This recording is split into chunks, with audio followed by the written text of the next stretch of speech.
नमस्कार मित्रांनो, मन की शांती चॅनलवर पुन्हा आपले स्वागत आहे।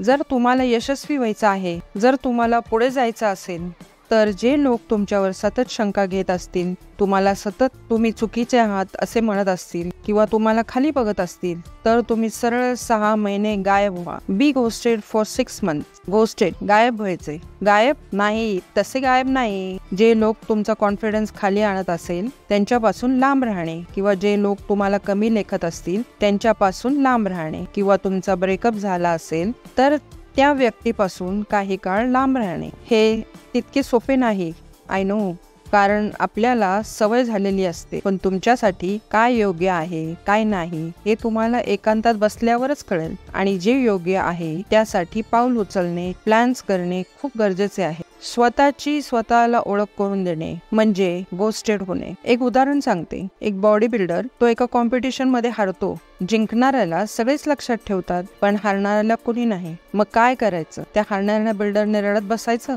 की नशिबाला कोसत बसायचं? नाही, त्याने परत प्रॅक्टिसला सुरुवात करायची। आपण का हारलो ती कमी भरून काढण्यासाठी काय करायला लागेल हे सगळं करायचे। गायब व्हायचे आणि फक्त स्वतःच्या सक्षम बनवण्यावर कॉन्सन्ट्रेट करायचे। बाकी सगळे सोडून स्वतःवर लक्ष द्यायचे आणि पुन्हा नवीन खेळाडू म्हणून स्वतःला मैदानात उतरवायचे। तुम्ही स्वतःला घोस्टेड केले तर तुमचा माइंडसेट बदलेल। 6 महिन्याने तुम्ही परत जगात येताल एक नवीन माणूस म्हणून, एक नवीन जन्म घेऊनच। तुमचं नवीन रूप पाहून जगाला प्रश्न पडेल, अरे कुठं होता इतके दिवस, काय करत होतास?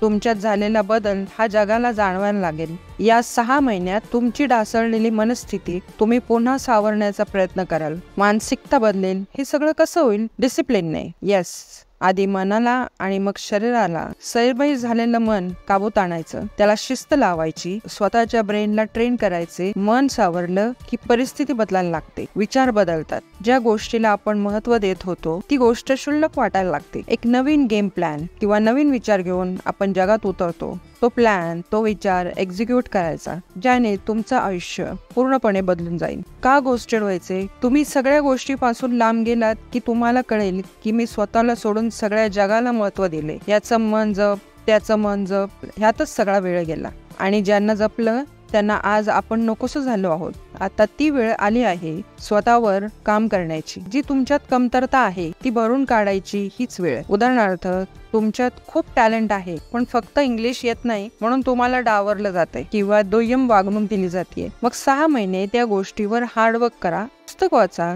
क्लासेस लावा, लिहून प्रॅक्टिस करा, पण हुक और बाय क्रूक ते शिका। तुमचं टार्गेट तुमच्या समोर आहे, ते पूर्ण करण्याचा प्रयत्न करा आणि परत मैदानात उतरा विथ फुल कॉन्फिडन्स। मी या गोष्टींबद्दल फार क्रिस्टल क्लिअर आहे की मी फेल झाले तर जोपर्यंत मी जिंकत नाही तोपर्यंत प्रयत्न सोडणार नाही, हे मी सगळ्यांना सांगत आहे। तो ॲथलीट जो हारला, तो स्टुडंट एक्झाम मध्ये वारंवार फेल झाला, किंवा जो माणूस ज्याला वाटते की आता सगळं संपलं, की आता आयुष्यात काय उरलंय, तुम्ही जिवंत आहात हा सर्वात मोठा प्रूफ आहे की तुमचं बरंच काम बाकी आहे। You have some unfinished business to do. Thomas एडिसनला त्याच्या पहिल्या 2 नोकऱ्यांमधून काढून टाकण्यात आले। त्याला त्याच्या शिक्षकांनी मूर्ख म्हटले, त्याला आयुष्यात काही येत नाही आणि येणार पण नाही असे घोषित केले। हा तो माणूस ज्याने लाईट बल्बचा शोध लावला। पहिल्या 1000 वेळा तो अयशस्वी झाला, परंतु तो स्वतःला अयशस्वी समजतच नाही। उलट तो असा म्हणतो की त्याने फक्त जे 1000 मार्ग शोधले ते काही कामाचे नाहीत। थॉमस एडिसनने 1000 वेळा प्रयत्न केला, पण तुम्ही केला का 1000 वेळा प्रयत्न? हा प्रश्न तुम्ही स्वतःला विचारा। तुम्ही सध्या अशा माइंडसेट मधून जात आहात की आयुष्यात काही उरले नाही, तर मग 6 महिन्यांसाठी गायब व्हा। बी घोस्टेड फॉर 6 मंथ्स आणि स्वतःवर काम करा। स्वतःला वेळ द्या आणि पुन्हा नवीन जन्म घेऊन जगात या। तुम्हाला हा व्हिडिओ कसा वाटला हे आम्हाला कमेंट करून नक्की सांगा। तुम्ही स्वतःला सावरण्यासाठी काय केले हेही आम्हाला कमेंट करून सांगा। जास्त लोकांबरोबर हा व्हिडिओ शेअर करा, लाईक आणि सबस्क्राईब करायला विसरू नका। धन्यवाद।